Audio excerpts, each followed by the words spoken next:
Welcome to the Vatech Weekly Webinar Series, April 22nd edition. This is going to be our fourth WebEx in our series. We've been meeting every Wednesday noon Eastern Daylight Time. I am Jim Mayer, Education Team Manager with Vatech America, broadcasting live from my home studio here in St. Louis. I have the pleasure of working with Paul Satone, broadcasting live out in Las Vegas. Paul, good morning. Morning, Jim. How are you? It's a great day. Great to be here. Great to be here for another web session here with Dr. Engel. It's about 80 degrees today in Vegas, so nice sunny day today. Nice. That's good stuff. It's starting to warm up here. Been quarantined for the last, I think it's 5 or 6 weeks. Here in St. Louis, doing our best. Thankful for everything we have. Did find it a little bizarre yesterday having to wash all my groceries after the grocery delivery got here, but you know, keeping at it and keeping a positive attitude. So I think hopefully everyone can stay safe and sane while we're going through all this on there. Right. Absolutely. Paul, looks like we've got a great turnout for our session today. Thanks for everyone who has attended this session in the past. Like I said, this will be our fifth in our series or fourth in our series. Thank you for the Vatech family. And if you're new to joining us today, thank you. We do have all of our past sessions recorded. We'll stick around towards the end and we'll tell you where you can find those on our Vatech website through there. All right, today, as Paul said, we have an afternoon with Dr. Todd Engel. He's going to be presenting treatment one slice at a time. Paul, what else do we have coming up in our webinar series? We got another couple webinars coming up next week, starting with session number 5 on the 29th with Dr. Dale Miles, comparison of anatomical structures on panoramic and CBCT. So that'll be great to have him here. And then the following week after that, on May 6th, session 6, also Dr. Miles will be joining us for identifying anatomy and CBCT data. And then session 7 on May 15th, again, we're going to be looking for any topics of interest or anything you guys feel that would be a great topic. Please reach out to us. And we have a couple of different ways to do that, and it's greatly appreciated. So we have email for any ideas for future topics. Please email sales@vatechamerica.com. Also, we have our education email address for any questions regarding the software, any questions for our education team. It's education@vatechamerica.com. And then any customer support issues, the easiest way, in my opinion, to get in contact with them is to email them at cs@vatechamerica.com. Of course, you can visit our website. All the webinar links will be on there in our education center, our learning center. And we're also available on Facebook. We have our Instagram up, which is handle @Vatech America, and also on LinkedIn. So lots of different ways. And again, feedback is really, really appreciated. So thank you again. Yeah, Paul, we have had some great feedback from our doctors, and looking forward to some pretty good sessions coming up in the future. As far as today's session goes, this is what you should be seeing on your screen. You'll have Paul and myself at the top. We're going to be introducing Dr. Todd Engel here in a few minutes. But off to the right over here, you should see your orange arrow, and that's your Vatech Go-To webinar screen. Below that, you can see your audio. Most people probably are connected via computer audio. If by chance you are having audio issues, 2 things you can do. Number 1, go up to help and troubleshoot the internal audio on your computer, or just simply go ahead and call in and you can listen to this on your phone while you're connected to the computer to view the slide on your laptop there. This is a question and answer session. Periodically through the presentation, Dr. Engel may ask us a question. You can respond directly to him and also our Vatech education team via your question box down here. So just type in the information and that will pop up on there. So the session today is scheduled to go from noon till 1. After this presentation, we're going to have about 30 minutes, maybe a little bit longer, of a Q&A session with Dr. Engel on there. So if you do have any questions, please stick around. We're going to talk more about that as we go through the day there. Specifically about today, April 22nd, Dr. Engel will be presenting treatment one slice at a time. This is taking the Vatech software and going through patient presentation, treatment planning. Dr. Engel's excellent at telling the story for the patient, and we're really looking forward to what he has to offer for us today in his presentation. I would like to introduce Dr. Engel. He is the founder of the Engel Institute. He's a diplomat of the International Congress of Oral Implantologists. He is a mentor to myself, to our company, and to many of our Vatech users. Dr. Engel, welcome and thank you for joining us today. Hi, Jim. Thank you. Really appreciate that. Thank you so much. Hello, everybody. Let's go ahead and show you my screen. All right. Well, I'm really excited about today. It's kind of been the week of webinars for me, and I don't know if you've caught any of the other ones that I've done, but I really look forward to this. I probably like you, I'm at home. So I don't have any babies running around, but I do have people cutting lawn and raking leaves and stuff. So I apologize for any background noise ahead of time. Let me just start for a second by thanking the whole Vatech family, and that's what I consider them. We are going on our 6th year together as educational partners, and I love the people and I love the product, and I'll show you a little bit more about why. I also would like to thank, I keep looking to my right because I see Jim and Paul, but I want to thank Jim and Paul for their efforts. Doing these kind of programs takes a lot of relentless time and work, so thank you guys. And I would be remiss to not mention a very, very dear friend of mine who leads the whole tribe, and that's Lou DeFilippo, the Vice President of Sales. A company is started and run by the culture of the leader, and I could not pick a better guy to lead a company. So kudos to Lou, and thank you for all that you do for the Engel Institute. Okay, so Jim had mentioned about an hour.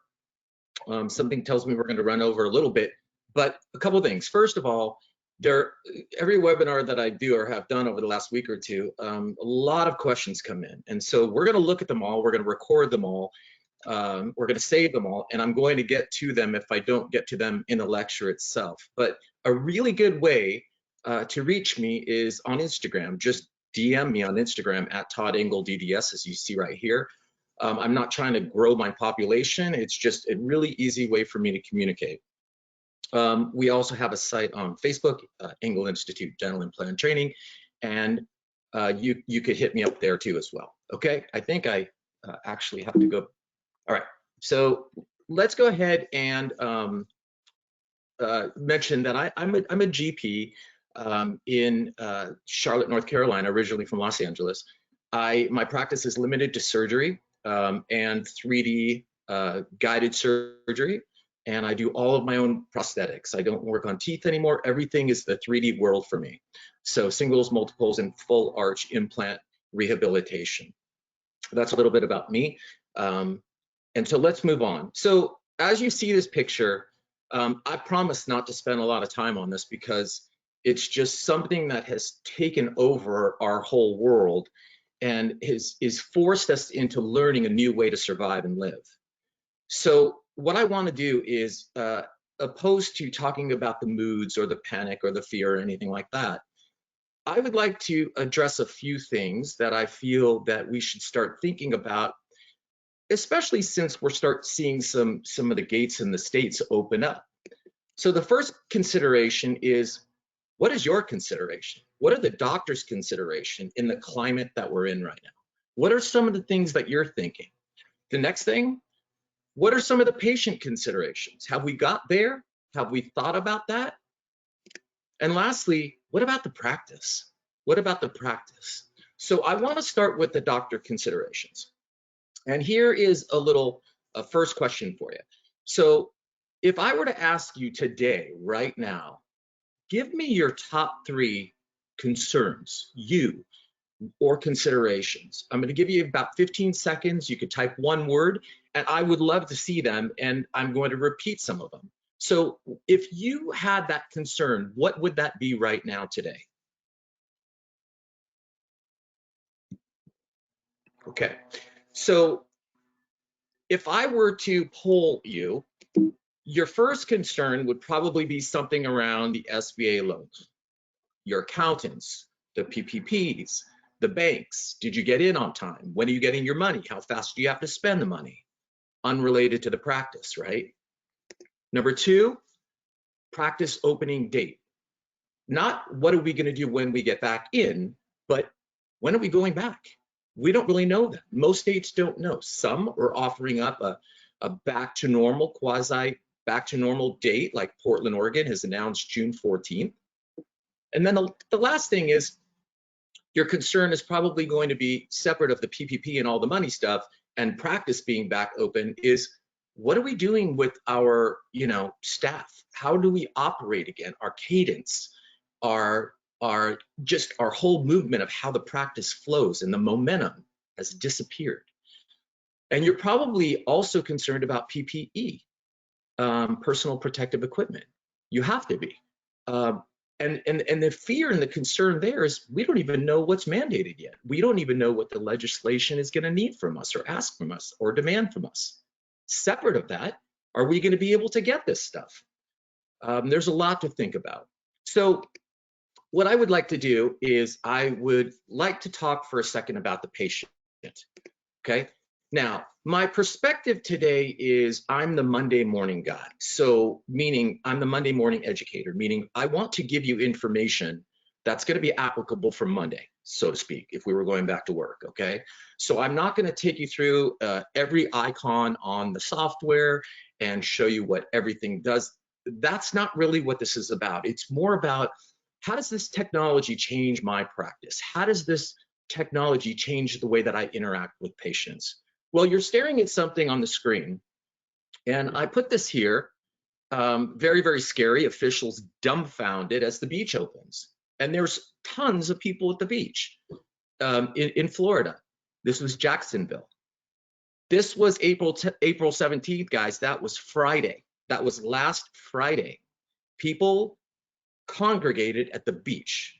Now, if you look here, this was walking distance from that beach. You have people in masks, you have people, creating space. So what I'm trying to explain here is that we don't really know what the patients are going to think. One can think it's okay to go to the beach. One can think that they must wrap themselves in everything and stay a distance away from you or other people. Some people go to the grocery store and say masks are not good. Other people say they are good. So, that is one thing that is, it's not so transparent, right? So there's some ambiguity there. We don't know what the patients are going to think. Some of them can think it's not a big deal if they wear a N95. Others could think, I'm not going there if they wear an N95. So I'm going to come back to patients. Now, we know how COVID has affected all of us, okay? And as you see here in the practice, you see some images. Excuse me 1 second. You see some images of what the practice used to be like, okay? People, maybe me, in some cases, if you were just taking a peek, you wouldn't wear a mask. Obviously, we'd all wear gloves, but if you're talking to someone and you're a couple feet away, you put your hand on their shoulder, or you make, some type of gesture showing how you care and you're concerned. Nobody's wearing masks. Guys, it's different now. So now what we have to think about is, what are we going back to? Okay, and it's more than just a mask covering your face. What are we going back to? What are those demands going to be, right? Well, I could tell you for sure that one thing that we haven't spoken about, which I'm going to right now, is the space, okay? What COVID has done to us all is it's created a demand for space. And the reason that I'm telling you is because I'm going to introduce a term to you that I labeled myself, and it's going to apply to all of us. This is the first time you're going to hear this, and it's called professional distancing.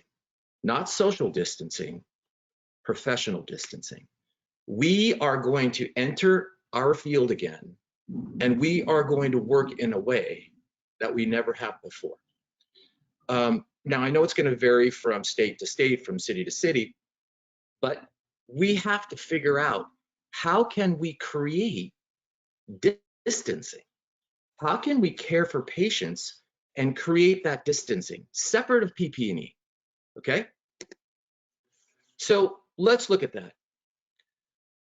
Well, it might not be tomorrow, and it might not be next Monday, and it might not even be in January. But things like robotics are going to start playing a big part in what we do. Nav surgery is going to play a big part in what we do. Now, this is a big jump for many of us, okay? I've worked with this stuff, and I can't imagine it being in every single practice. We are not even close to being there yet. So when we talk about robotics, when we talk about nav, when we talk about all of these things that allow us to work on a patient while creating professional distance, this is coming. Now, it's coming at an expense. This stuff is expensive. There's a brand new learning curve for it, but this market trend is going to increase. Okay, now that's not for all of us right now. So how can we create social distancing in our practices now?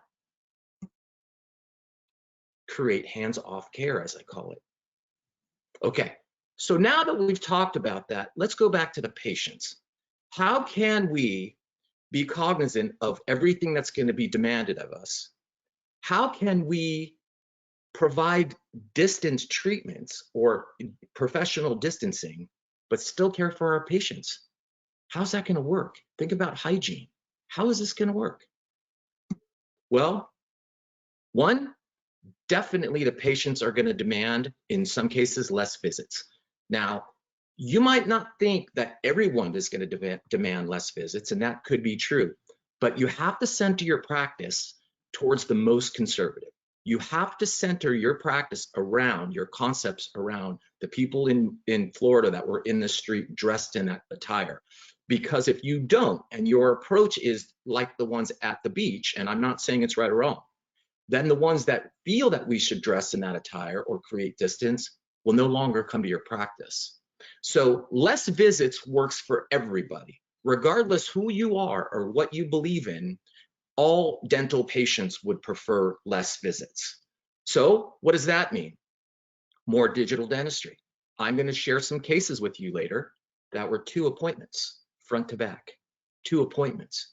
So while we still ultimately have to be, at least now when we go back, intimate with the patient in terms of how positioned we are,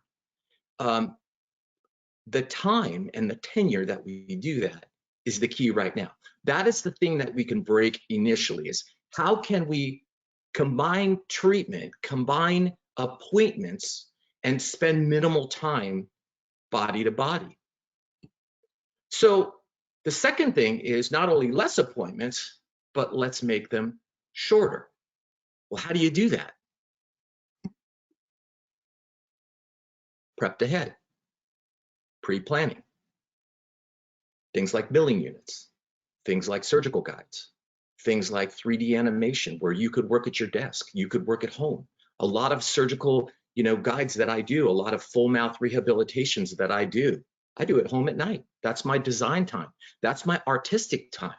I don't need the patient for that. All I need is some good information from the patient, and then I take that and I design. So less visits, more digital dentistry, shorter appointment times, do more work to prepare for that appointment without being with the patient. And then third, because I'm a man of 3, is less interaction. What does this mean? Technology. So one of the things that I want to mention now, as it relates to less interaction, technology, what are some of the things that you may or may not have that could create good, sound patient data or patient information that you don't have to touch them? You get where I'm going? I feel that sooner than later, CBCT will be a demand in all of our practices, because that is the here and now. I've had CBCT since 2006. It is, for me, within the top 3 instruments that I've implemented as a dental surgeon in my entire career. I often say when I speak, you take that from me, I'm retiring. Now, based on the CBCT push and plug right now, I think it's important for me to mention this. This webinar is There's no remuneration for it. I'm not getting paid for it. I'm not taking any money of any kind. Regardless of what happens, everybody runs out and buys a machine. This has no emphasis on my life. What I'm doing is I'm supporting a company that I love with the technology that I love, and I'm sharing some pieces with you and information with you, okay? So I feel, especially if you're doing surgery, this is going to become something that is demanded of you to do. And if you think about it, CBCT can give you an insight on a patient from 14 feet away. You put the patient in the scan, you take the scan, and you have all of this data at a computer. Okay, so I want to propose something to you, okay? It's very, very unorthodox. And as I was putting this together, I started thinking about how could it not work? Now, this is very unorthodox, but that's okay. Let's create a little disruption here. What I'm about to show you at the bottom is separative maintenance, okay? I really don't know how hygiene's gonna change, other than maybe covering a patient and creating a space to get into their mouth. I don't know. So what I'm explaining to you is entirely separative maintenance and new patient exams with maintenance. What I'm gonna talk about is treating the patient. Think about this, think about this. You probably spend at least 20 hours a week with patients or people when you're not rendering care. Doing exams, doing new patient exams, talking to patient about potential treatment.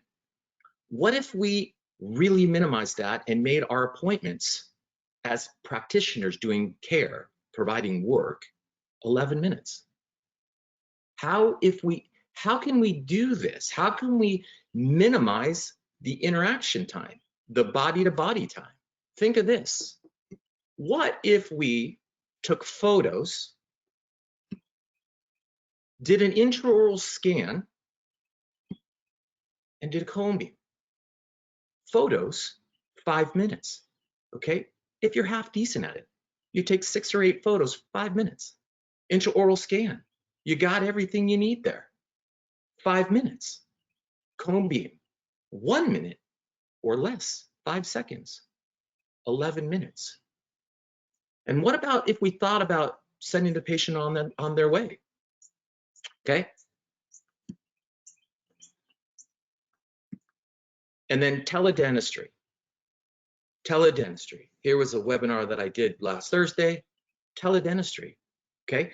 The world is doing teledentistry, tele everything. Zoom has never been bigger than they are right now. So think about this. Think about if you took that 11 minutes, okay, and you divided it up maybe between team members. Maybe one person was responsible for photos, another one was responsible for CBCT. So there was some consistency. And what if instead of speaking with your pals or having drinks on Zoom together or birthday parties, what if you provided all of the information that you captured? Think about it. Now, it might be far-fetched and it might be, you know, especially for me, I mean, the more time I have with a patient, the more I can explain things to them, the more that they can get to know me, the more that they can feel like my friend, the more they know about my knowledge and my passion and all of that. I get that. But you can do that as you see it here. And what's great about this right here is you can show them all types of things. You can show them intraoral scans. You could show them maybe a surgical design. You could show them sleep. You can do it live with them, where you can actually take them through their CBCT scan, talk about sinuses, talk about grafting, talk about implants, talk about sleep, talk about constricted airway, talk about TMJ, talk about all of that stuff. And as I'm probably going to bring up in a little while, you have to have faith in a 2-part exam.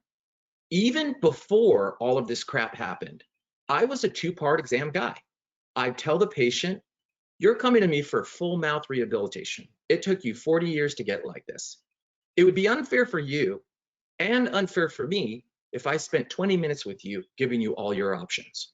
Why don't we do this? Why don't we get the information which is the same information I've just shown you guys, and let me go back to my desk later when I'm not interrupted, and let me come up with what I call a good, better, best for you.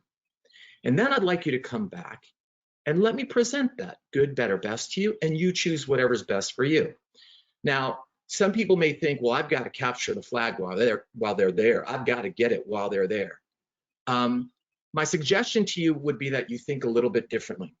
My suggestion would be that you become more of a personalized speaker to the person that you're with, and have the bond between you and the patient and you, as opposed to what you're going to do for them.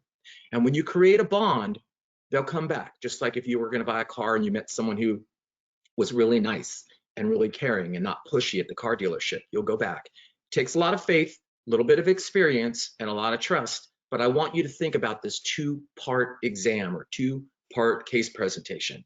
And I think in the interim, this is a very inexpensive way to go. There's a lot of sites that you can go to that are free, and you can speak to your patient as long as you'd like.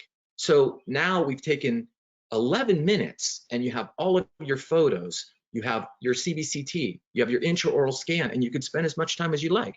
Now, just to clarify, we also take 6 or 4x2 checkup. So that's another 1 minute. And so that way I can see proximal stuff, such as caries. Okay, so I've been running the Institute now for about, about 17 years, and we have about 13,000 alumni. We do several modules from very beginner to very experienced, including full arch surgery, but it's not about that. What it's about is a passion, and people ask me all the time, how do you do what you do? All of the time that you put in, the way that you travel, the way that you have time for everybody and you answer everybody's questions. I would say this, it's my love for what I do is that I get to inspire others. As a GP who's self-trained, I can give people hope to do what I do if they want to do that. I'm no more trained than any other dentist that's out there, probably a lot less actually formally trained than many. But I taught myself for many, many years, and I learned of my failures, and I work really hard. But what I love dentistry, and I love surgery, and that's why I'm now a surgeon. But my main thing is I just love inspiring people to do well. And so the reason I'm saying that now is because a big part of what I do is my technology. And when I look at any relationship that comes into the Institute with me in terms of sponsors, I'm not one that immediately goes for money, and I'm not one that immediately will go for notoriety. For me, number one is product. The product has to work in my hand, and I've got to believe in it. I've got to feel good about it. I've got to like it. That is the first thing. The second thing is I got to appreciate the company, meaning, is it someone that has 14 people working for it, or is it someone that has 240 people working? If I launch it with them, are they going to stick around? Are they going to be around till the dental end of time? That's really important. And then the last part is the people. Are the people that are involved with the company? So product, company, people. And you don't have to be a speaker to value this. So when you engage with a company and you're going to invest in any technology, I think it's really important that you remember these 3 things: product, company, and people. And it's really hard to get them all in alignment with each other. So that being said, I would like to talk a little bit about my software. I would like to give kudos to Vatech. Doing what I do, we have the opportunity to work with several different vendors, obviously, and I have chosen Vatech because I think that they fit me best, and I think that they fit my my group of individuals who come to learn from me best.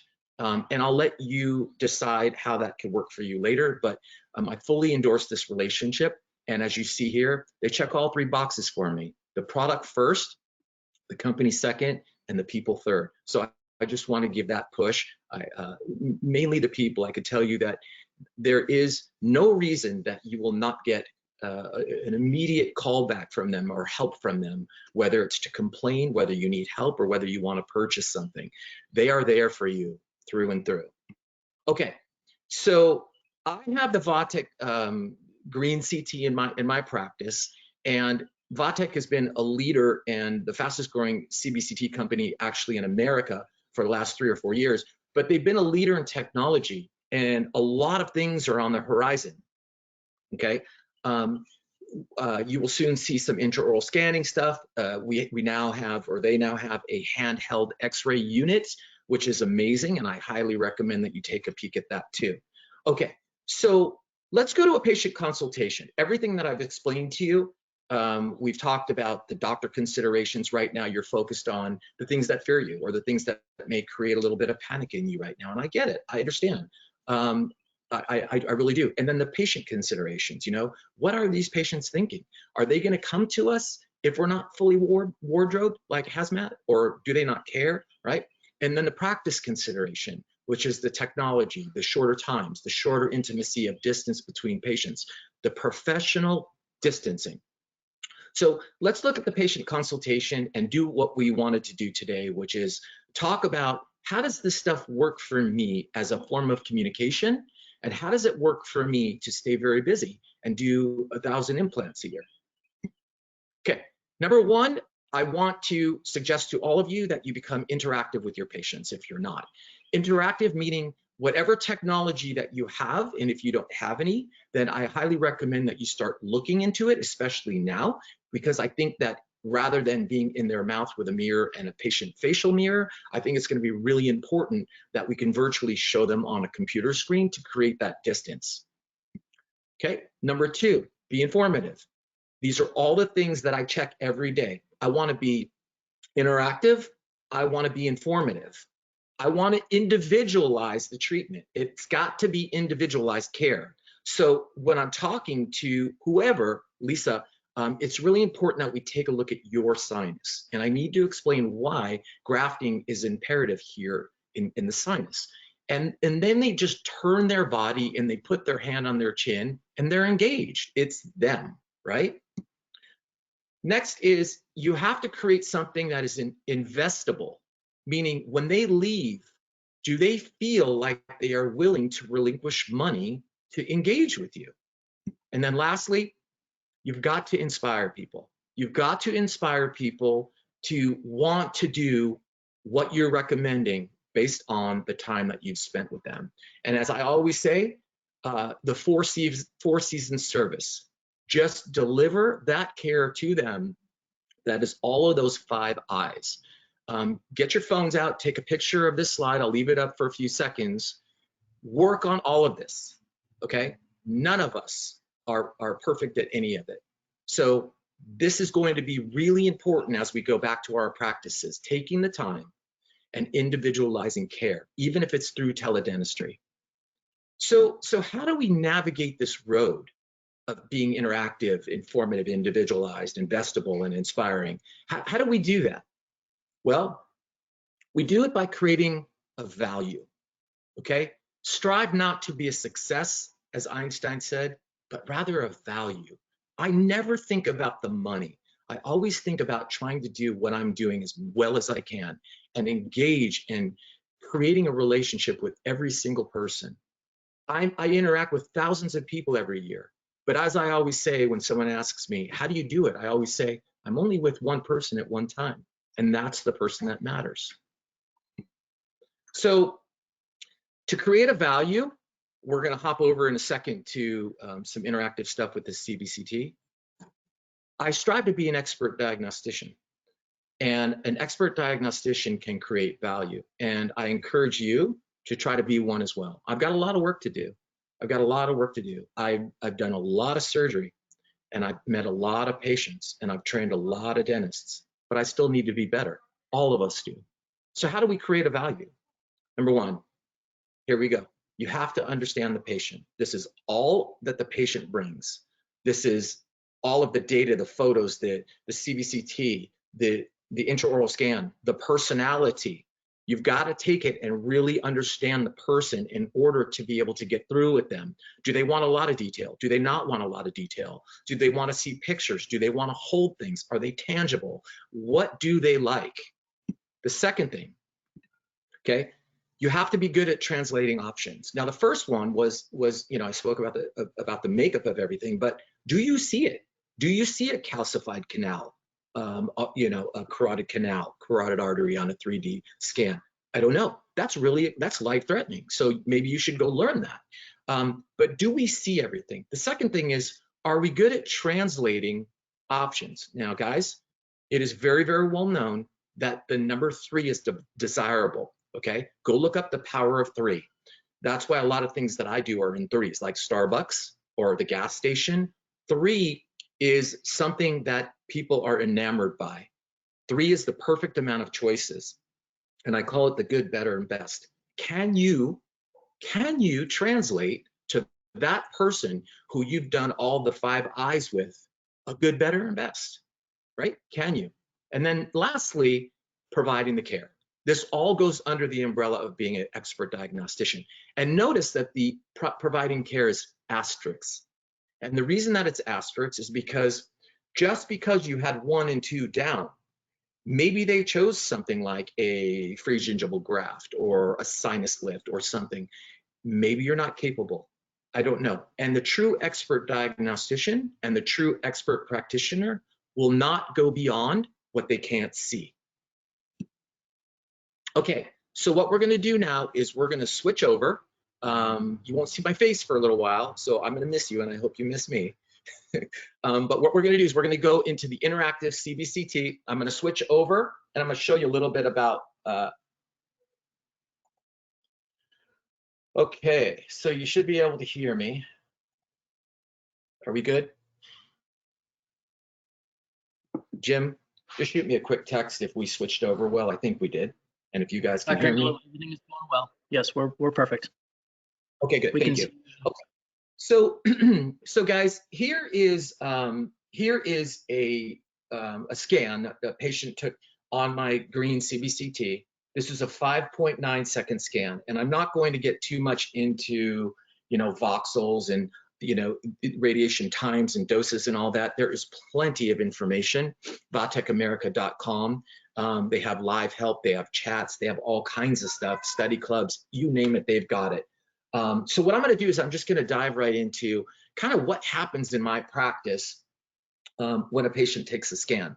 Now, right now I'm in my quote unquote man cave. I'm upstairs, hanging out in my room, working with you guys, and I find it very, very peaceful. I'm not getting called for hygiene checks. I'm not being asked to come up and, answering a question about the position or progress of treatment for a patient. I'm home, I'm chill, I'm wearing thongs and I'm just watching my CBCT. This is a very, very good thing for you to just, get in your head and kind of develop some of this personalized care because you're not being pulled. So you see my mouse here. So what happens when we take a CBCT scan is we've got 5 different windows here or panes here, okay? You have a multiplanar view, which I'll go to in a second, a sectional view. Right now we're in the 3D pan. And then we also have a TMJ view and a consult view, which is something that's very interactive with patients. And I highly recommend that you learn that as well, because with teledentistry, we can show them like little, very, very short videos about a root canal, really quick and very easy. But anyway, so what we have here is we have a 3D view, and this is actually the way that it comes up. And the reason I love this is because this is for those of you who may be a tad intimidated on technology or cone beam. I understand cone beam is a language, and I've been using it now for 14 years, and I can tell you that there's still stuff that I get stuck on. So it's a journey, guys. It's not a weekend. It's ongoing. So I wrote something called 5 clicks to yes. And what that basically means is if you can learn these 4 or 5 things, which are very, very easy to do, then you can communicate with your patient and the patient says yes, quite frankly. So here's a patient that you're looking at, okay? And what you see is you see this green box, okay? And this green box that we have here, I could move anywhere in the mouth. And the reason that I brought up a little bit about the intimidation factor is because what Vatech did is we call it a 3D pan because it theoretically, the top image is really 2D, right? So yes, it was taken on a 3D image, on a 3D machine, but you're looking at a flat compressed object, right? So that is a normal pan, something that you'd be very used to, or a periapical X-ray, up and down, right to left. There's no depth to this. However, when you take this box and you move it around, you can have a proposed implant site, let's say, this red line, and that teaches you the sagittal view of what you're looking at. So the introduction of how to learn CBCT is it's almost like software for dummies. And I loved it because when I started working with this, even if you change vendors like I did with Vatech 6 years ago, it's not so much that I didn't understand coronal, frontal, sagittal, axial, etc. It's that I had to kind of relearn how the software looked. So this is a typical kind of case in my practice. You know, 80% of my cases are full mouth, edentulous, or non-restorable dentition. And so what I'll do is, when it comes to personalizing the care, my first click will be in this NPR screen, okay? And what I'll do here is I'll create what's called a focal trough. So this would be click number 1, so to speak. And all I'm gonna do is I'm gonna tell the patient at this point, Lisa, what I'm gonna do is I'm just gonna go ahead and create a view for myself, which it won't make too much sense to you, so don't worry. But what this does is it allows me to create a little bit more detail so I can speak to you. Okay, so she sees this and she says, wow, is that my mouth? I cannot believe that. What is all that? And I'll say, well, some of the things that I'm going to go through with you are like, these are your sinuses, and because your teeth have been missing for a while, your sinuses drop. Guys, we don't say pneumatization to the patient. They don't understand pneumatization. I have to show them that they've dropped. I have to tell them, you don't have any back teeth here. You know what the roots do for sinuses? The roots to sinuses are like tent poles to a tent. They hold it up. So if you go camping and someone pulls out the tent poles, the tent's gonna fall.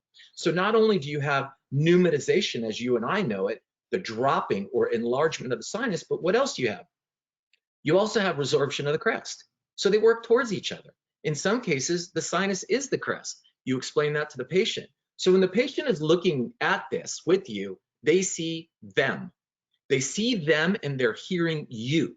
So they are evaluating your technology. They're looking at their mouth in a little bit of disbelief, but it is your ability through safe, easy communication to create their story. So what I'll do is I will tell them, Lisa, what I'm going to do is I'm going to start on your left, excuse me, your right, our left, and I'm just going to run through it. And all I want to do is I want to look at some implant options and see how we can help you here. Now, Lisa, when I move this line, this red line, you're going to notice here in this red box, this is a cross section. And what that means is if you take your finger and your index finger and your thumb, and what I show them is a buccal lingual kind of grab or pinch, we're measuring thickness.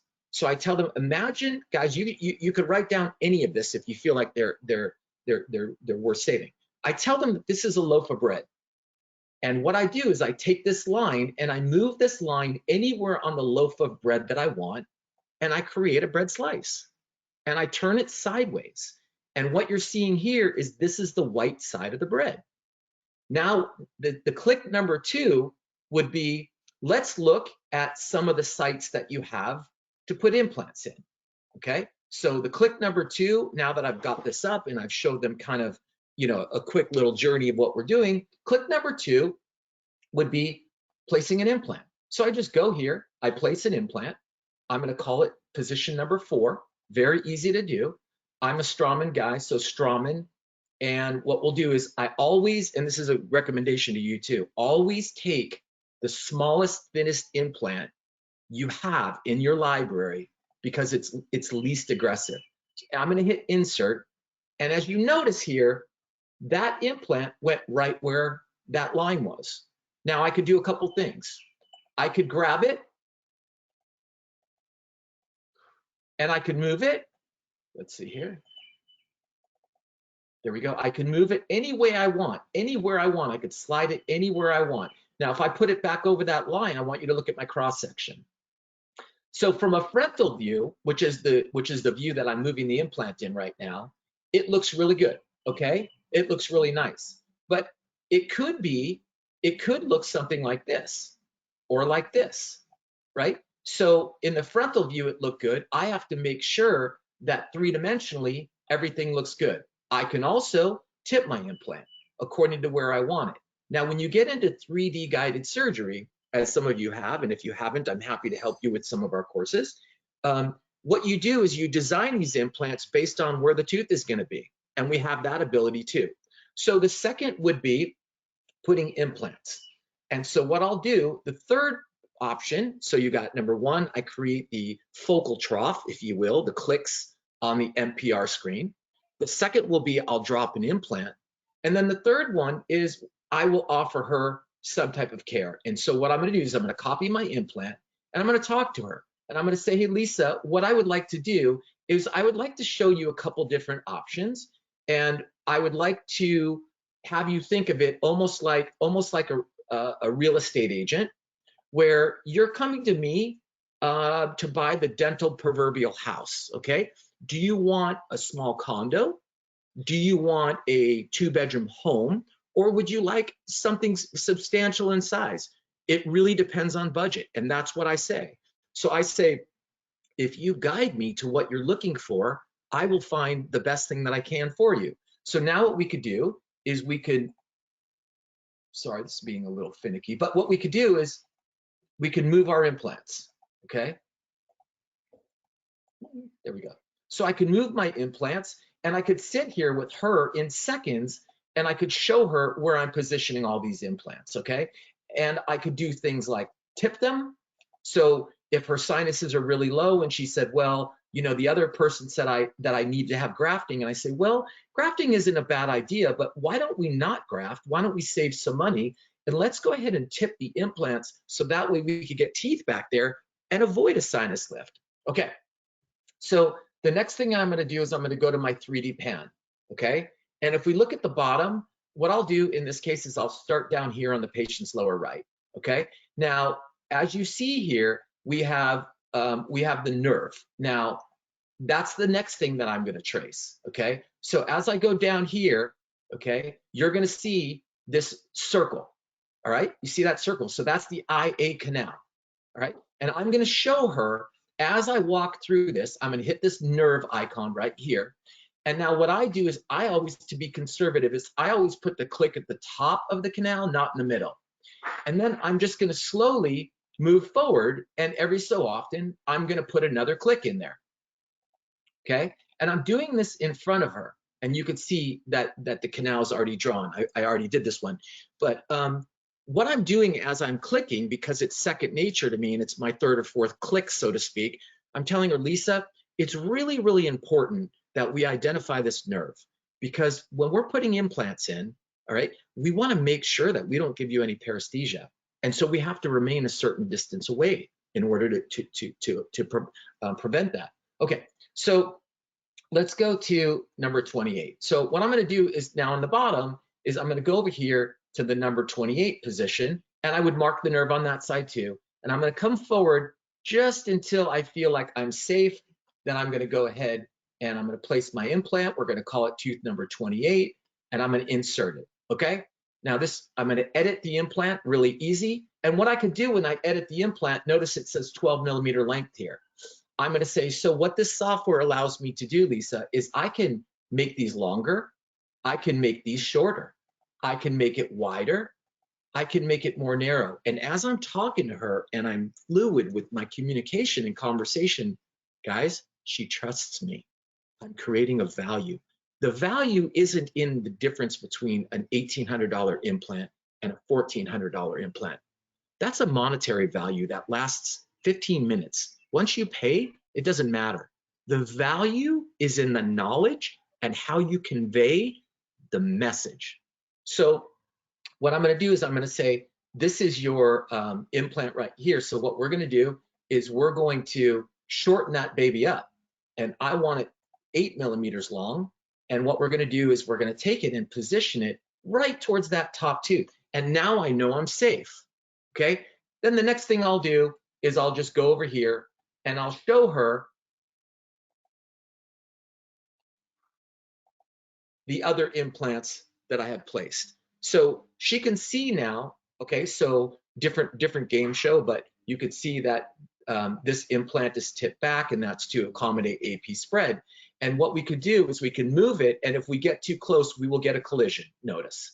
A collision from the nerve, and that we could set at whatever number we want. I like setting it at 2 millimeters, which is what everybody suggests, and which is the default typically. Now what I could do is I could also turn this box at the long axis of the implant, because if you took a PA of that implant, you wouldn't really get a good idea, or even a 3D image. If you were looking at it straight on, you really wouldn't get a good idea of where the bone really is around the whole implant unless you had changed the emergence profile of it. So now this is running down the true center axis of the implant. So what I could do now is I can now go in this screen over here, and I can actually, with this, I'm going to turn this. But as I'm turning it, I want you to watch the screen in the lower right that says section. I want you to watch right here, okay?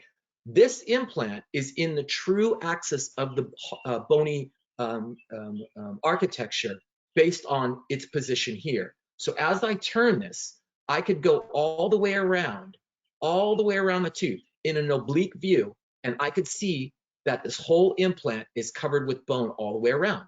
And if I suspect it's not, like right here, it's tipping a little bit, I can actually grab it and just move it ever so slightly and continue. So this keeps us safe in all directions. Now, once I've done this, I just then go into treatment. So Lisa, our options are a couple.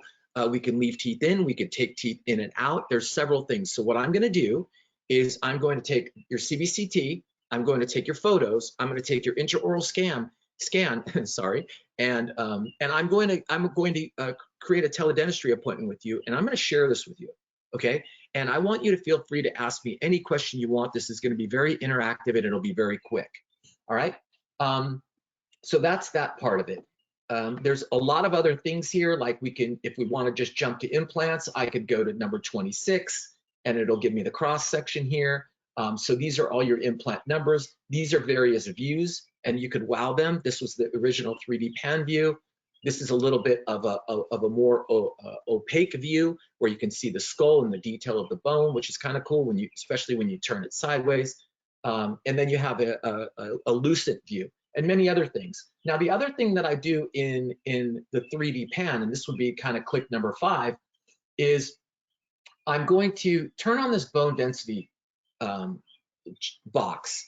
And what I'm going to do now is I'm going to talk about this last thing with Lisa, and I'm going to say, Lisa, you know, as I go through this, I check the density around the implants. And what the density means is, what is the bone like around the implants? It's really imperative that we work together. It's really imperative that you stick to the right diet.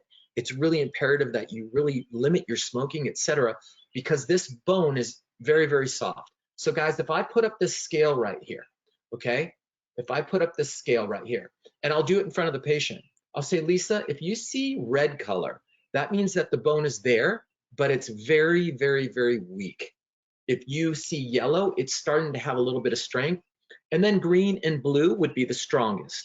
So guys, if you look at this, I explain not only to her some of the things that I need from her based on micro movement of implants and how she has to be really careful about what she eats, but it also serves well for me, because as I look at this right now surgically, I know that I'm going to really under prep this particular implant. Now, if you go to the bottom, okay, if you go to the bottom, let's see if I can move that box. I can't. Okay, if you go to the bottom now, let's look at some of the density on the bottom. Look at this.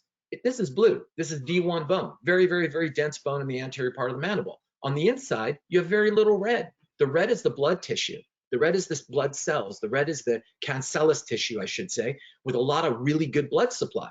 And then you have green, which is also very dense. So if you look at here, you could actually look at the implant and move this around, and you could see the density of the bone around the implant. Now, I don't necessarily go through all that with her. I'll show her, hey, the top is red, which is typical, yellow, sunburst. The bottom is a greenish blue. And I won't say, hey, the bottom's great, go for it, eat what, you know, sub sandwich. I'll just say the bottom is quote unquote a little better, but the top we have to be really careful of. So we want to make sure that we control diet. So this, now what I'm speaking to you about is this really gives me an insight of what my drill's going to feel like. Do I under prep it? Do I maybe not go to depth on the second or third drill? So from a surgical standpoint, I understand the patient's needs. I'm translating the options to her. And moreover, I'm providing the care. I'm not going to just drill a 4mm hole, put a 4mm implant in for it to become loose. I'm going to drill a 2mm hole, and I'm going to put a 4mm implant in, because I understand the patient, I understand the options, and I understand how to provide this care. So when a patient leaves here and they see the interactive kind of, and by the way, I didn't go implant by implant on any of these. So if they're not lined up, I wouldn't leave them like that. But for the sake of time, we're gonna leave them like that, because we're coming up on 1 hour. I'm almost done. Okay. So you would line them up and you would create the plan, et cetera, et cetera. Okay. So Paul or Jim, if we can, there's a lot of fantastic icons. There's a lot of things that I really like. Like for instance, you can go to capture and you could just do a screen capture, right? Or a region capture, and you just drag your mouse and you hit capture, okay? And now I could go back and show that person. I could go on my teledentistry and show that person what we talked about. Hey, Dr. Engel, I'm with my husband right now, and I'm trying to explain to him what you meant about the bone on the top, that it wasn't good. No, Lisa, that's not what I meant. What I meant was it's just a little bit weak. Let me show you a picture. And so the husband doesn't feel like he or they are investing in something that is quote unquote not good. All right. So this in itself has bridged the gap for me and my patient. We all can show a patient decay on an x-ray. We all can show a patient, an intraoral photo, or give them a mouth mirror and show them that they have, a black circle between 8 and 9. But to the extent that I could tell them a story that is their story, that is one-on-one, I happen to think teledentistry might even be more intimate. I think that if someone can be in their living room in a safe environment with their significant other, whoever that is, and you are in a relaxed environment, and kind of like we are now, we're engaged. I'm engaged with you. I hope you're engaged with me. And it's a very selflessness way to approach a one-on-one. So I'm actually looking forward to it. I'm a little nervous about it because we are going to go heavy into teledentistry, or I should say, teleconsultation. But I have to rely on my knowledge and my technology to do that, and that's where we will shine. So okay, so there's a ton more. I will leave it up to the boys that know a lot better than I do about all the software, but suffice it to say, there is a world of worlds inside of this CBCT. I've given you about, I call it 5 clicks TS, but it's more about 5 processes TS. But these are things that you can understand and learn very, very quickly.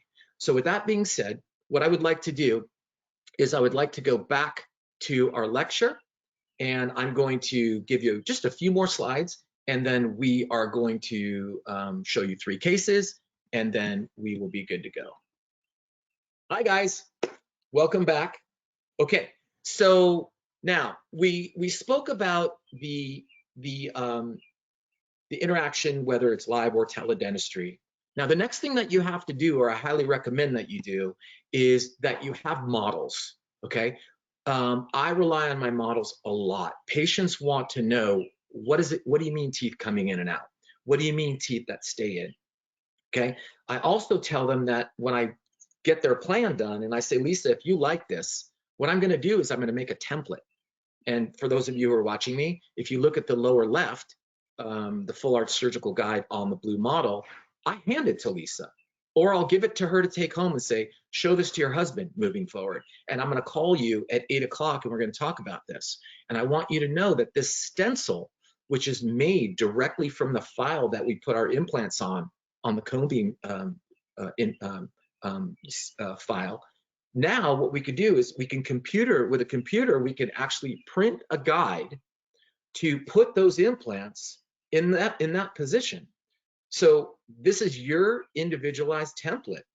And I'll say it does a lot of things. It ensures that I have depth and angulation, diameter, position of your implants to where I want based on the design that we created. It avoids, in many cases, me needing to use a knife. It avoids, if I don't use a knife, it avoids sutures and a lot of pain. Guys, pain is proportional to some degree for surgical time. So if you leave a flap open longer, or if you are digging in a tooth longer, this can, in many cases, mean more discomfort for your patients. I do full arch surgery all the time, and a lot of my patients are on ibuprofen for 3 days, and that's it. Because in a lot of cases, we're able to avoid big extensive flaps. So you take what's a 2.5 hour procedure with a flap and free-handed placement, which is fine, and I've done it, and a lot of people do it, and they do it very well. But now, when we talk about the intimacy, when I say intimacy, I'm just talking about position, nothing else. The intimacy or the positioning of patient-doctor, we have to reduce that time. So not only am I looking at something that's highly more accurate, but I'm taking a surgery from 2.5 hours to 25 minutes. These cases take me 25 minutes. It's a simple tissue punch, drill, 2 minutes a site, and place your implants in, and let the patient go. So this stencil, and when I explain it to patients, and I think you should steal this because it works and it's really good, I say, imagine, you know, you're putting some roses in a little girl's bedroom around the roof, right? So how do you do that? You buy a stencil, you put it up there, and you paint those roses. I say it's pretty much the same things. This is a surgical stencil, and this does exactly what I need it to do. It saves you time, it saves you pain. So this is really exciting, but you need to be 3D to do this. Okay, so let's look at a couple cases. And I want to emphasize the learn, which is my style. We are at 1:02, I suspect maybe 15, 20 minutes, and then I'm open to webinar pertinent questions. Okay, if you have a question about the surgical stuff, or if you have a question about any of the detail of a case, just hit me up on Instagram. That way we don't make people listen to an answer that maybe they might not be interested in. Okay, so I'm gonna show you cases, guys, and this is pre-COVID, okay? And all of these cases were 2 appointments. 2 appointments. The last one might blow you away. Okay, here's case number 1. Kemfit, my Thai patient, super good guy, Kemfit. He went on a consultation for a single implant, 1 at a time. He wanted to do 1 at a time. I suggested when he came to me that he get some perio work done on his lower right, which would be number 30. But let's focus on number 19. So Kemfit had went to another doctor, and another doctor took some x-rays, you know, something that probably looked like this. And he said, well, you know, the height looks pretty good. It looks like we can get an implant in there. It looks like you got a fair amount of bone. Yeah, it looks good. Oh boy, but when I look in your mouth, Kemfit, there's no bone. You have an amalgam filling in number 18. What I think we should do, my friend, is I think we should do a 3-unit bridge. And Kemfit says, I don't want a bridge. I don't want food getting stuck underneath. I don't really want to cut more tooth off than I need to. Can we do a white filling, and can we do an implant? And he said, well, you just don't have the width, okay, the buccal lingual width. So when I talked about my index finger and my thumb before, this is what I tell a patient. So in this view, the sagittal view, Lisa, I'm measuring the thickness. That's what, and you have to have that in order to surgically enter any jaw. So Kemfit was not happy with someone giving him this response. And he met me. And I call this case the one that got away. Guys, this is $4,000. So I took a scan. And in the upper left, you're going to see the axial view. I said, yeah, it's narrow at the top. But in the sagittal view, I said, well, as we go down a little bit, we got some width. So just by the CBCT alone, without even looking in Kemfit's mouth, I just made $4,000 that another doctor didn't feel that it was possible. Okay, no problem. So if you look at the coronal view, which is theoretically a big PA, it looks like you got height. If you look at the axial view at the top, so of the upper left, the axial view where it's getting skinny, that's at the top of the ridge, okay? But as you go down a little bit in the sagittal view, we have some width. Okay. So with one appointment, we did a digital scan, a CBCT, and photos, okay? photos you just saw, I'll show you more. The CBCT scan was 5.9 seconds. His intraoral scan was 3.5 minutes. So under 10 minutes, Kempfit went home. I took the intraoral scan, which is in purple, the teeth in purple on your lower left. I took the CBCT scan, which is right in front of you in black and white, and I put it into some software. This is Co-Diagnostic software, the leading surgical software, 3D software. And I just played with some fuchsia colored implants. And I just positioned it, did sizes, did position relative to where the cingulum was, so I could do a screw retain crown. And I shared this with him. I shared it with him online, actually, because he was traveling far away. And I said, Kempfit, I think we can get an implant in. Here's how it will look. Here's what your cost would be. And I think your dream can come true. Okay. He said, let's do it. So I went into design. Here's the axial view at the top. And if you look, just about 1 millimeter down below the crest, if you're not familiar with these views and combining them, about 1 millimeter down, we are looking at the top of the implant in the blue circle. Looks good.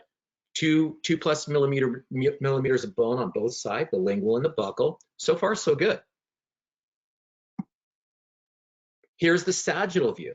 Now the thing about the sagittal view is you see that dip, okay? The dip that's going off towards your left, that would be the buccal, the buccal shelf that's resorbed. Now this is number 19, so it's actually reversed. I did it so you guys can see the views together without confusing anyone. So your left side is the buccal, your right side is the lingual plate. So I designed the tooth, which you can do in the Vatech software. You just click a tooth, and I put the implant under the tooth, and I looked at the opposing tooth and said, yeah, that looks pretty good. If I put that implant there, this will work really well. Now, I did this case guided for 2 reasons. Number one, he was very, very fearful of his surgery, okay? So when I explained the guide thing to him, he was really in.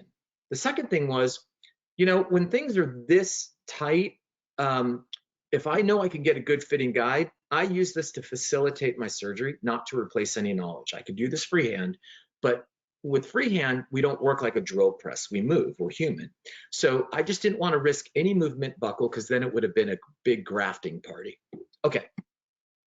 So we made the guide. We, you know, the pink nerve that you see there was created on the Vatech image. The red model is from the intraoral scan. And now we have a guide that's made. Okay. So now what I do, and we talk about flapping and not flapping in all of the classes, but because of the type of tissue that we had there, which was a lack of keratinization, I just moved it out of the way, made a very small flap, no bleeding or anything to speak of, and I placed down my surgical guide. Okay, I went in with my drill, made sure, as you can see on the right, I took a quick x-ray because the space was very thin. I just want to make sure buccal lingually that I'm good. Palatal facial or buccal lingual, it's not the end of the world. If I went out or through one side, I can always fix and graft that, but I definitely don't want to hit any teeth. In over 25,000 implant procedures, I've never hit a tooth. Okay, so here now, once I've confirmed that I'm good, I now go to depth. All right, so I grab my my implant. I happen to use Straumann implants. That's my thing, that's my go-to. I love their implants. This is a very small 2.9 SL active implant. And I place it and I drop it down and I suture it back up with 2 Vicryl sutures, and I take a quick PA and I like where I'm at. Everything's good. Well, now that's an occlusal view of suture. Very, very easy. This person probably won't even need ibuprofen. Okay. Now look at the post-op CBCT. Now the green CT is FDA approved for children, and it's also FDA approved for post-op care, meaning that I can place an implant and I can check it with my CBCT in an ultra low dose. You have to be very, very careful that if you have a CBCT, that you're allowed to do that, because some machines, you are not FDA approved to do just check of the implant. So if you're thinking of making a change, or if you're thinking of 3D, this is one of the several reasons that I love this machine. Anyway, so as you see here, right as planned, I'm positioned dead center on the axial view on my left. The bright shiny implants right in the center, and on the right I'm positioned exactly where the design was. In fact, if you compare the design to the placement, we were 12 1/1000ths of a millimeter off. Okay, we actually got a little lucky and ended up a tad 12 1/1000ths more lingual. And the reason that we could do that is because we could superimpose the images and calculate the difference. Now, there could be also a tiny, there could be a deviation in terms of where the slice was taken for sure, but this is dead center on the right. This is dead center in the middle of the implant, and I love it. And this went from, you know, what could have been an hour and a half if I would have gone buccal a little bit, to this implant was 2 drills. It took me 8 minutes. There's really not much about it. I could probably do this quicker than someone for sure could do a two surface composite because it's guided, right? So this is very impressive, but of course you have to have the technology. Okay, so here he is at 30 days and he's loving it. And we, you know, my associate did a composite filling and he's really happy. So there we go. Okay, I'm gonna run through this really quick. So number one, the first case was, how can we take a phobic patient, 2 visits, photos, intraoral scan, and CBCT, and the rest is just at home in the man cave or the fee man cave, right? Working up this stuff, right? I use 3D diagnostics for all of my guide work and my design work with me. But anyway, so the first one was a very simple phobic patient, questionable, can an implant go in, to a patient that's mine forever. As long as I continue to do what he experienced with me, he's one of, you know, he's one of my family. He's one of my dental family now. Let's look at David. David is something a little bit different. Okay, now remember what I said about the expert diagnostician, 1, 2, and 3. 1, do you see it? Do you have the surgical acumen? Do you have the surgical knowledge? Do you understand anatomy? And I don't mean to be condescending. All I mean is, if you don't, let's learn it. And there's a lot of things that I still don't know. And I don't know what I don't know. So I'm always having my kind of blinders off, if you will, to try to learn every day, okay? So let's look at David's case, a little bit different. This will be pretty quick, but let's talk about how I met David. So he came in and he has an appointment with a periodontist to have this tooth, an implant placed in this position.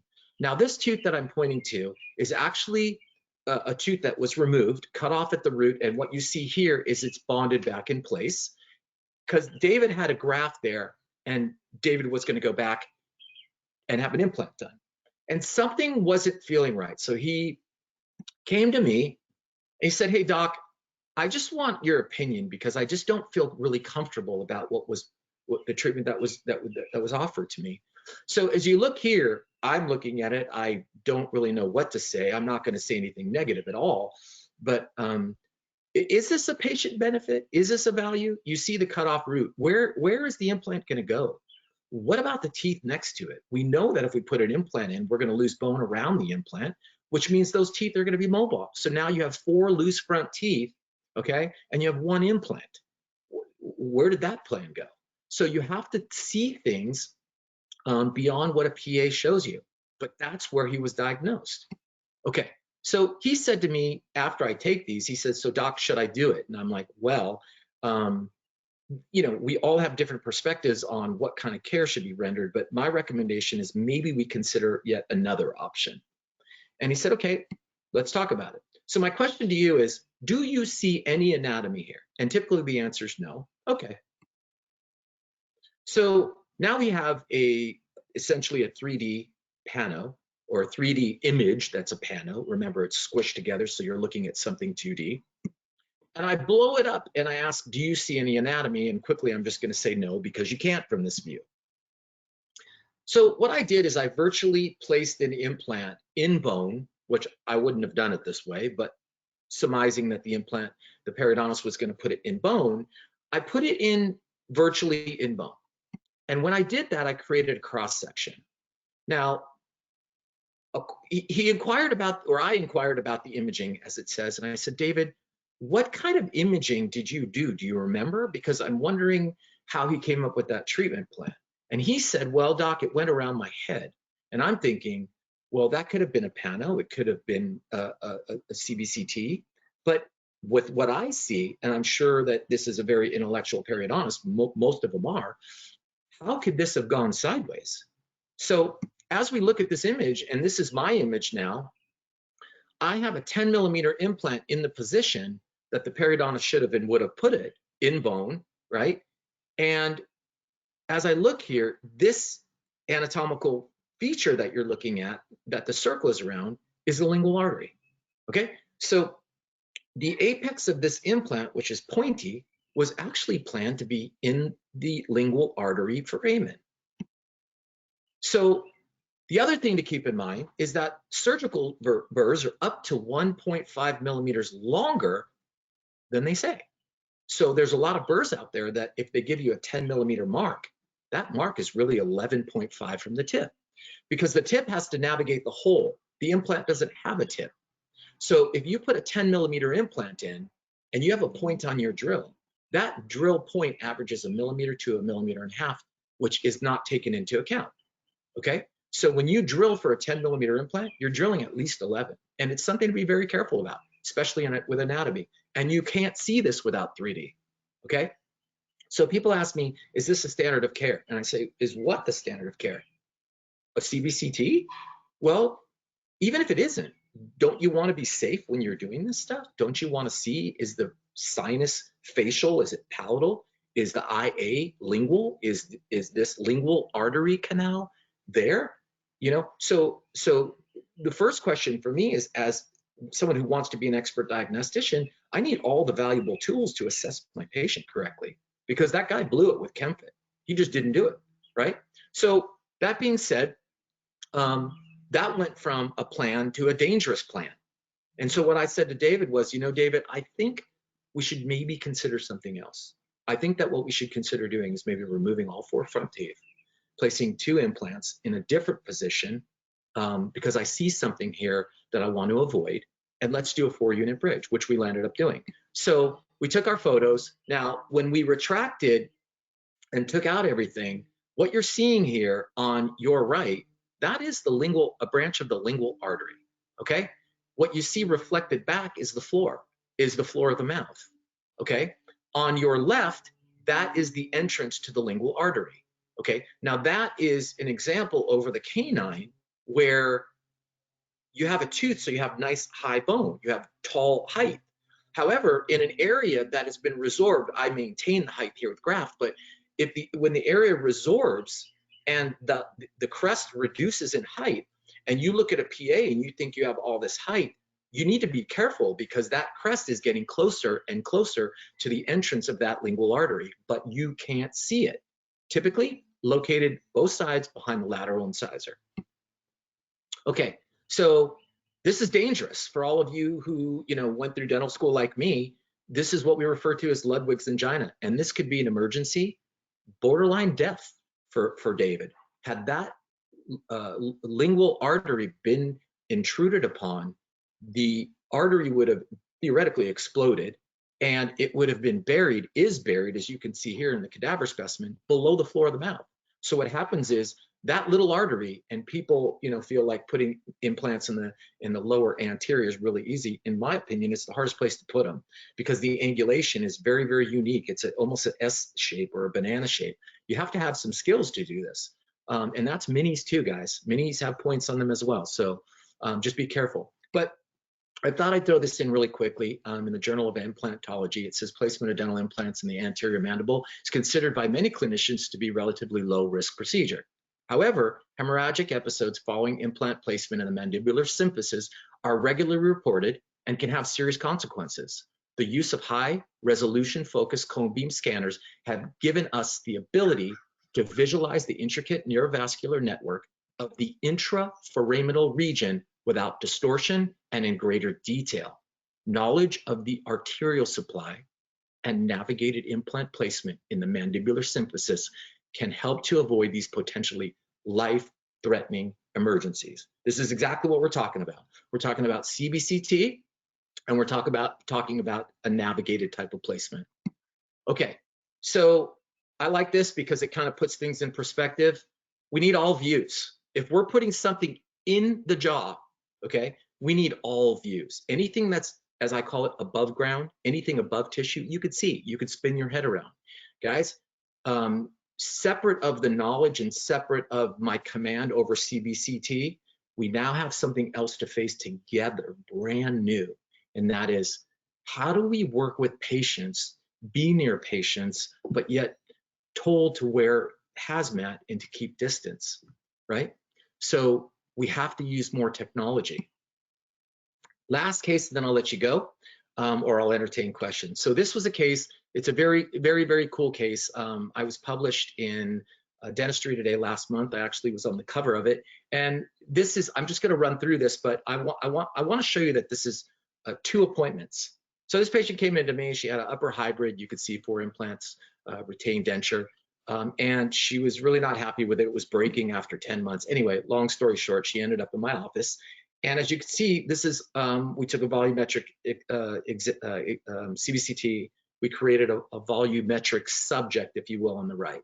And I went to design, okay? So if you look here, we are going to kind of give her something on the bottom that's somewhat similar, but I've told this patient I have to redesign the top too, and so she's all for that. But anyway, here's her case. Here's the facial view, okay? So this is her plane of occlusion now, okay? Now, without her being there, essentially all I have now is an intraoral scan, photos, and a CBCT. 11 minutes with the patient. I even did it back there. The only difference is that before I would be a face-to-face consultation. And I'd be lying if I didn't say that I'll probably still have to do some of that.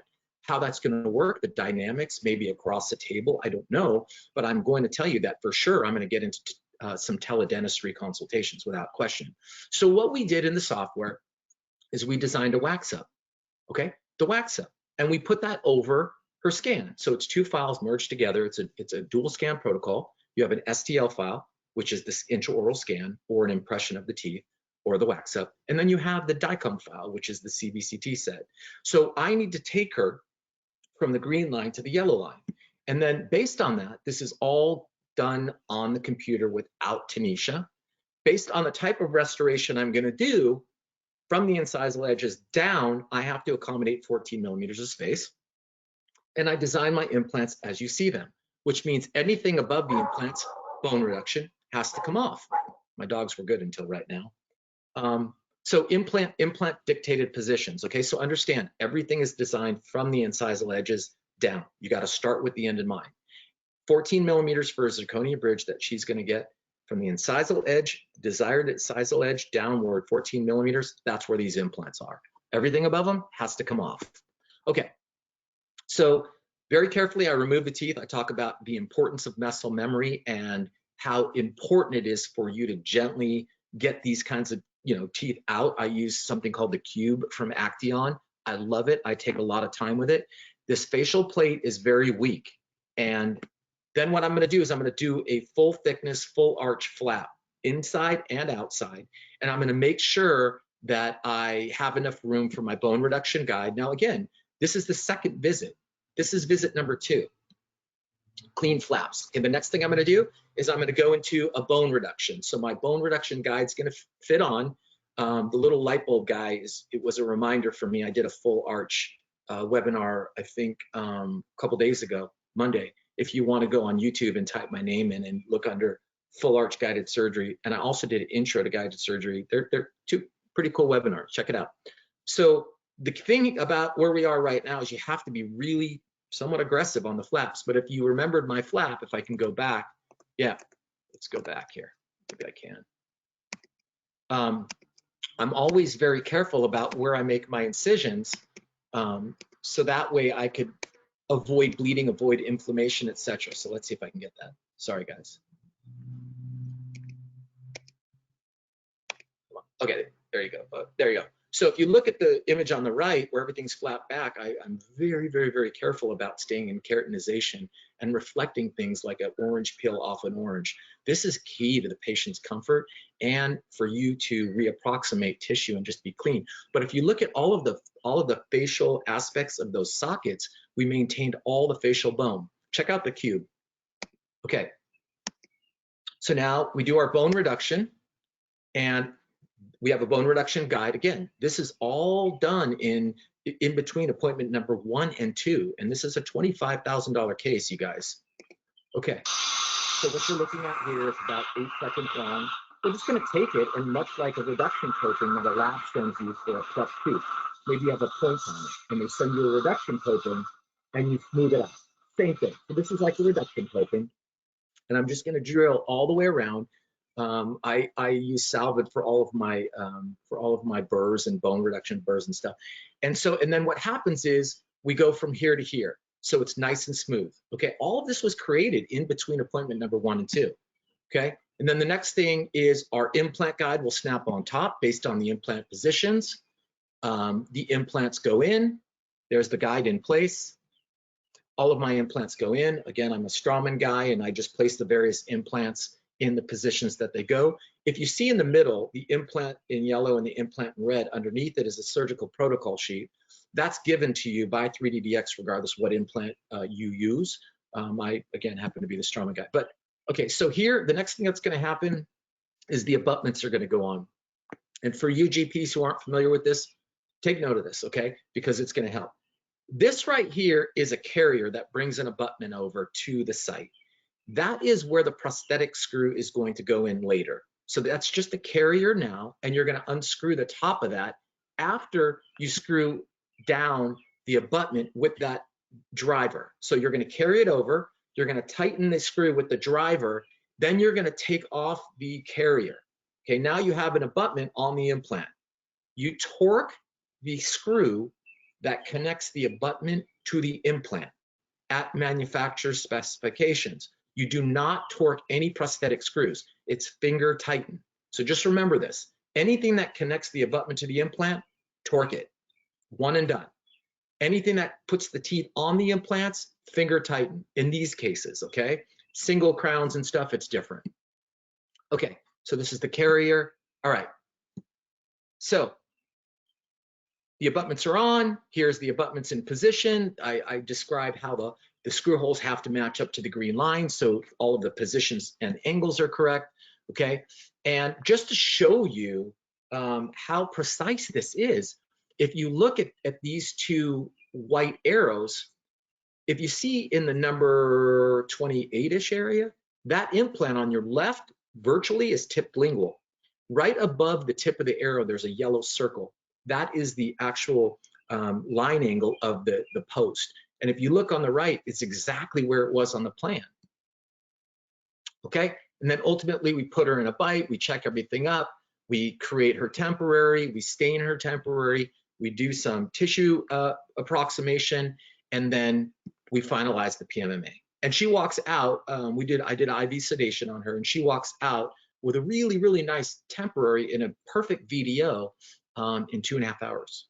So this is appointment number 2, and she's done. She walks out. Now, ultimately, when she comes back, this would be appointment number 3, which you would have to have. I look in the mouth, the tissue looks great. I take a couple sloppy x-rays, and what am I looking at? I'm looking at bone height, looks good on all 5 implants, and I'm looking to make sure that my impression copings are down. I then create up here in your upper left what's called a jig, and that's to create a static impression of the implants, okay? Take an impression, and then it goes to the lab, and that lab gives me a more definitive PMMA, okay? One that is going to replicate the real thing based on the new impression, as you see in the upper left, after the tissues have healed. Now, her top was done by someone else, and it fell apart and broke, so we moved some things around, which you'll see in a second, but this is appointment number 3, okay? And she has screwed in teeth that are going to mimic her permanent teeth. And if you look here, this PMMA matches these lower teeth exactly, and they were virtually created. And then obviously we use a PMMA material, and I don't need to go into that, many colors, many shades, printed in no time. And then here she is with a corrected final on the bottom. The top we're redoing because that's the one that broke. It was made too thin, and it had a midline cant and a bunch of other things. But her surgery from appointment number 1 to appointment number 2, 2 appointments. The first one was 30 minutes or less. Now it's going to be even less for us. And then the second appointment was her surgery. Okay, so what did we talk about? We talked about the current climate, and I want to just really quickly, the doctor considerations. What are your considerations? SBA loans. When is my practice going to open? What about the way I run my practice and my employees? Our momentum is destroyed right now, okay?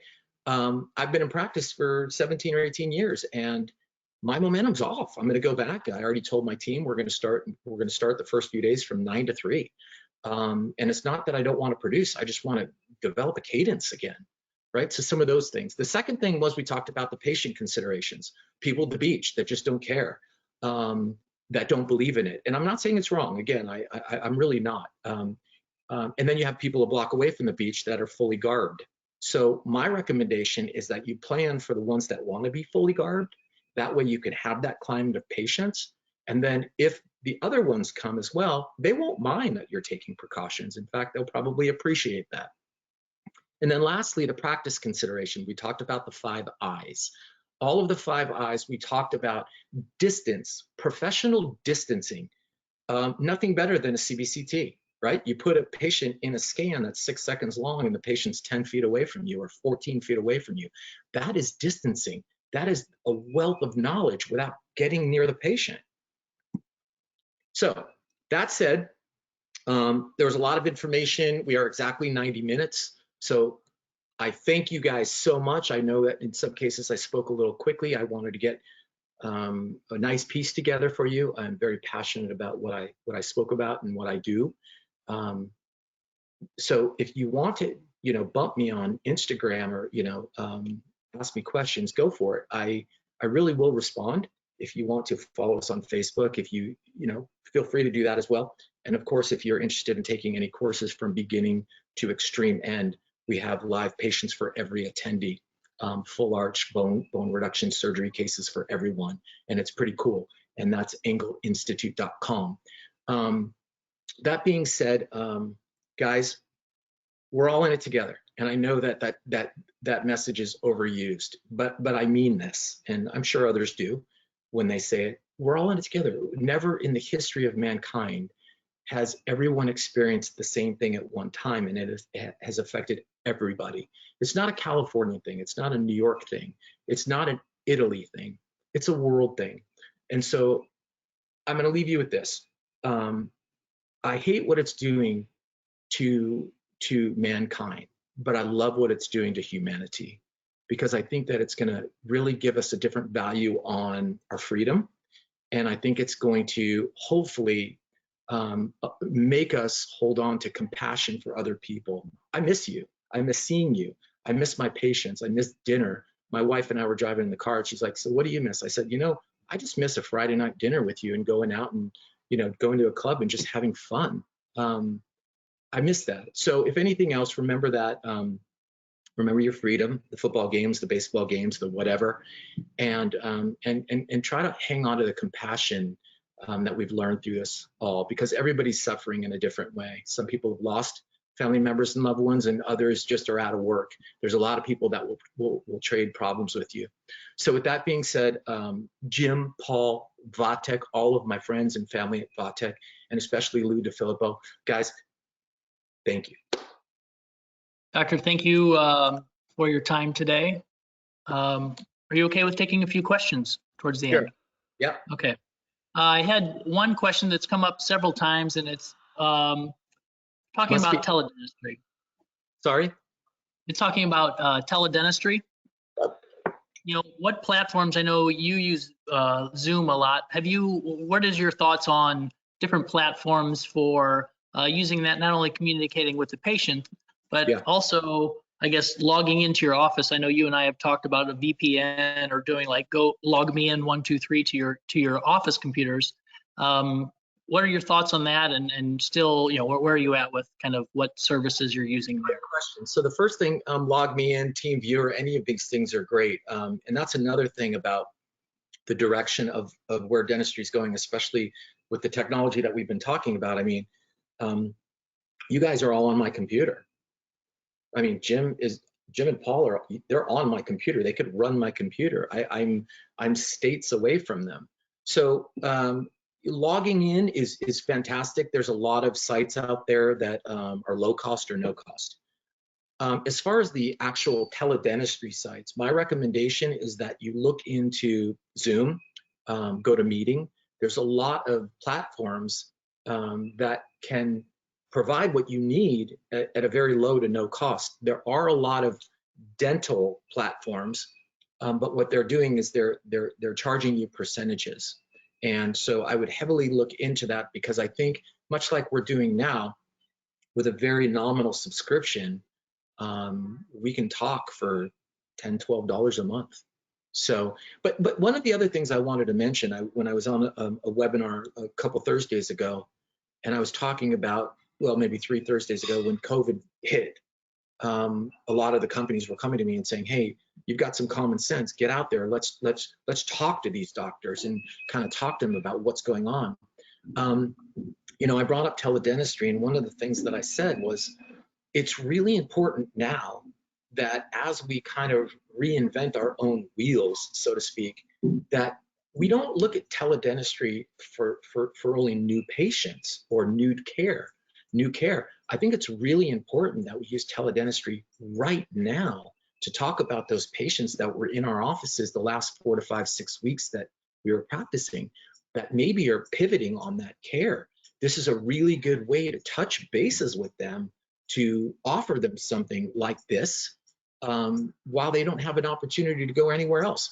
There's going to be a shuffle of patients. When we get back to this thing, patients are going to have a very different opinion on what works for them. I mean, you're going to get fanatical patients that will not walk into your office unless temperatures are taken, no one in the reception room, everyone's wearing blue hazmat. And you have to figure out what your game plan is. And the interesting thing is we're going to learn it all together on the spot. What does that look like? What is the personality of that? So I think you should start engaging now. I think that you should immediately look into how can you get onto your office data, and maybe call some of those patients and just say, hey, listen, I'm thinking of you, right? And I know right now you might be saying, hey, that's a pretty good idea. Yeah, just call them and say, hey, I'm thinking of you. You know, I just want you to know when this is gone and we're open, I want you to be one of the first ones that comes in. Do you have any questions about your care? It's free, it's kind, you're showing compassion, and that means a lot. So use it now for people who have already been in, and build on that and create a momentum and create a learn, right? How do you go onto a webinar? How do you microphone someone? How do you video someone? Are you having IT problems? So I would do that now before you go back and offer these elaborate type of tele interactions before you have, that cadence. So good question. Thanks, doctor. And another question coming. Oh, go ahead. And another question come in over surgical guide software. Well, you and I have also talked about the Vatech software being open platform DICOM, so really it can be shared in any platform. You had mentioned the Straumann software for your case plan. Yeah, so let me kind of explain what I mean. So a DICOM file, and most companies are open, meaning like if you're going to deal with like a CIRAC machine or something, sometimes there's some proprietary language where you got to go through an extra hoop. But a DICOM file is a database of X-rays. So theoretically, that Vatech DICOM file is going to work anywhere. Okay, having nothing to do with the implant. The next thing that you are going to need is a software to develop a surgical strategy. And there's several of those out there too. Dental Wings owns, which is owned by Straumann, has Co-Diagnostics, which again is the leading surgical guide designing software in the world, actually. So now the next step is the implant. So Co-Diagnostics, for me, is I designed Straumann in it, but it's a library. So in other words, if you went to your library and you said, I'm going to get a book, I say, okay, I'm going to go to your library, I'm going to get a book too. And then the next step would be, okay, so now that we went to the library and now that we're getting a book, what are you getting? I'm going to get a book on gardening. Okay, I'm going to get a book on remodeling a bathroom. So it's kind of, there's just a couple separations. So in short, any DICOM file from Vatech or anybody, and then you're going to load it up into some planning software. I just happen to use Co-Diagnostics. And even if you are in Co-Diagnostics and you were not a Straumann person, you could still do the same thing. It's just, it would be apropos for your drills. All the heights would be set for your implant sizes, etc. Thank you. Doctor, I know you have the list of questions there too. Do you want to go through them, or do you just want me to keep continuing kind of going through some of the questions? That's for you. I'll take a little break here, and because, yeah, go for it. Okay. We have one question here on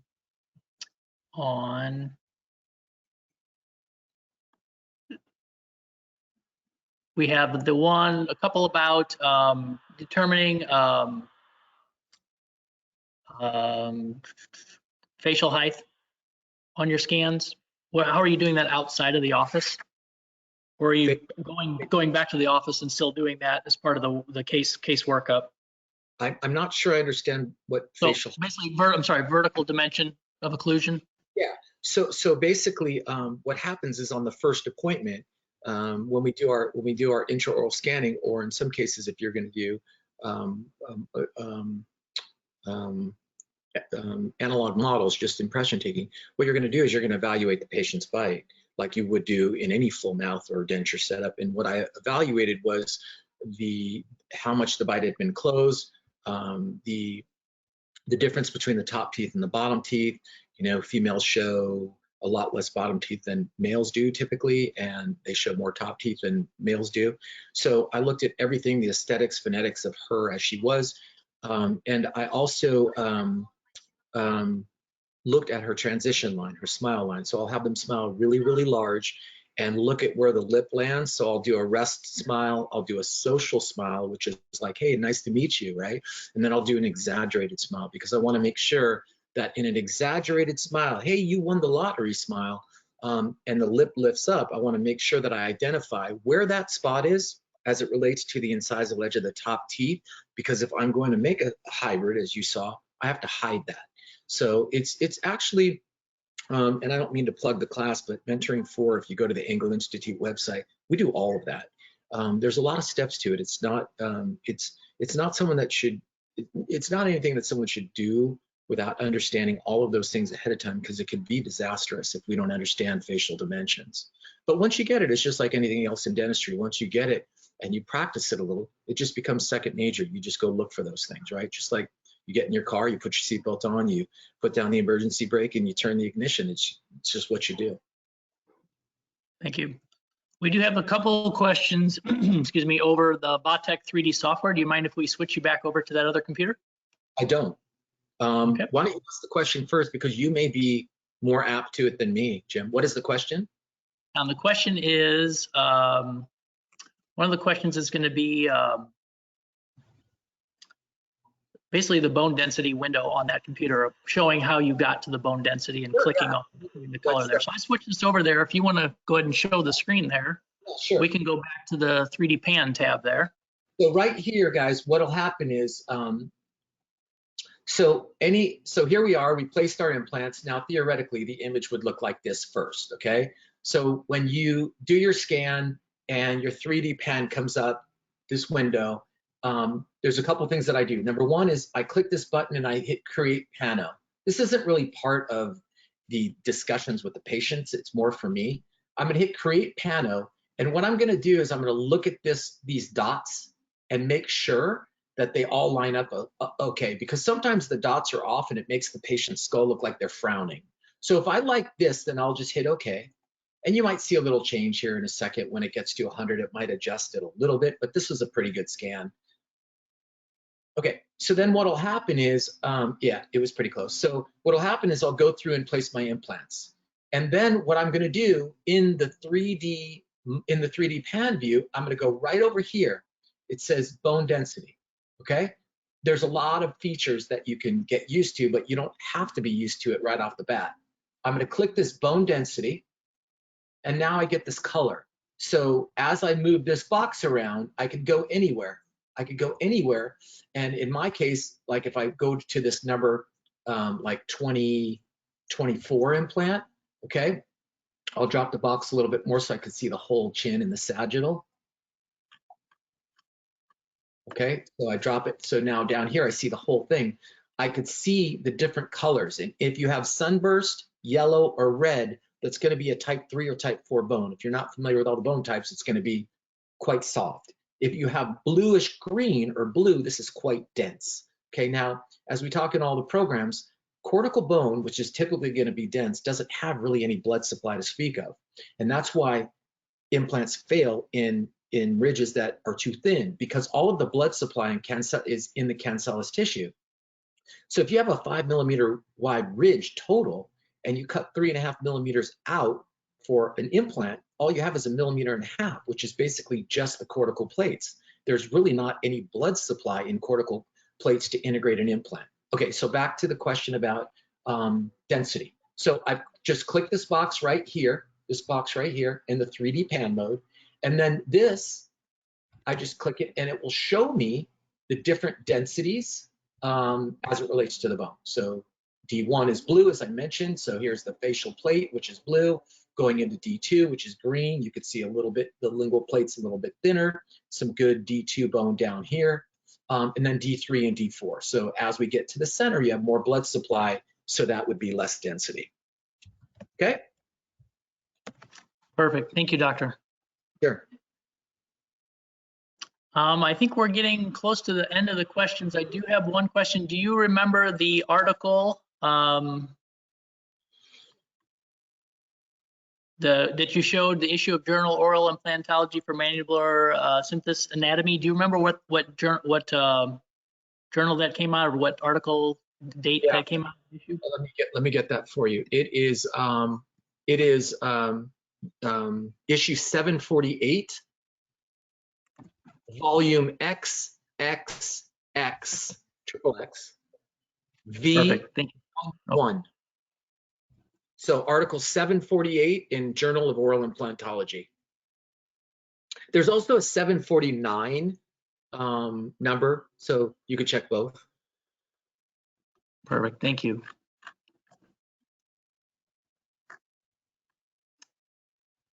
Talked about that. One or two more questions. As far as treatment planning goes, within the Vatech software, I've got a question somewhat specific. How are you treatment planning maxillary case for fixed hybrid with severely resorbed knife edge ridge? Do you, and also I guess for your personal thing, do you treatment plan zygomatic implants? Yeah, so let me start with question number 2 because it's quick.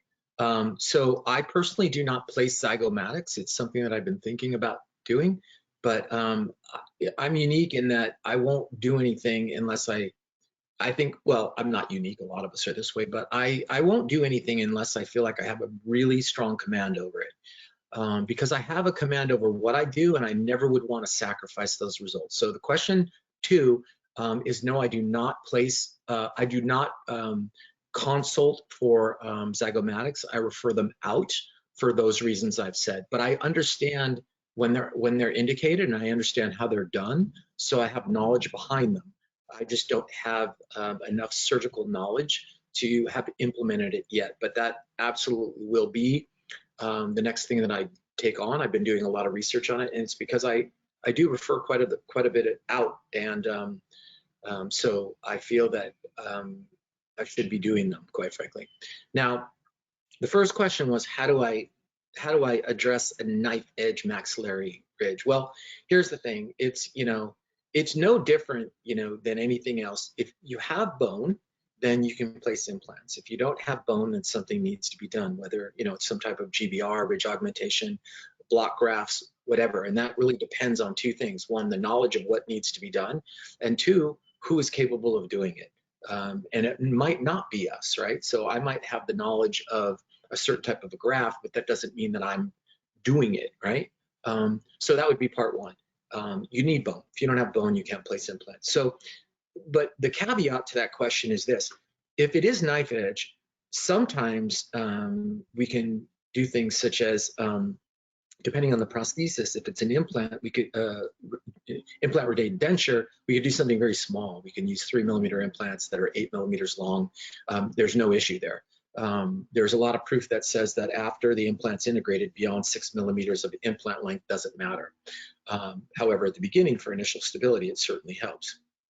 So lots of times when I do some reduction, I get to a little bit more width. And also in the posterior, which is the posterior maxilla, which is where the patient's going to lose bone fastest, we are now tipping implants. We've been tipping implants for many years to try to accommodate a posterior support to increase the AP spread. But a lot of the maxillas that I see, I mean, they just look like bananas with no width. So those you have to just, either send off for the appropriate grafting, and a lot of times it's autogenous grafts from the hip or the skull or something like that, and that's not the kind of stuff that I'm paid to do. So yeah. Doctor, thank you for your answer. What I took away, part of that is we're always learning, right? We're always learning and improving ourselves. So with that said, we have come basically to the end of our day with you. Again, thank you so much for your time. Thank you for your knowledge, your caring compassion to not only yourself, family, your clients, all the people who went through the Engel course. If anybody is interested, or if you are interested, please reach out to Dr. Via Instagram. Check out engelinstitute.com. Some pretty amazing courses, the M1 through M5 courses that you do throughout the year. Again, we thank you for your time. Everybody, we look forward to seeing everyone next week on April 29th. We're going to have Dr. Dale Miles on. We're going to go through some anatomy. What are we seeing in 2D pans, and how are we correlating that to CBCT? So with that said, thank you, everyone. Stay safe. Dr. Engel, again, thank you. Paul, Vatech family, we'll talk again next week. Thanks again.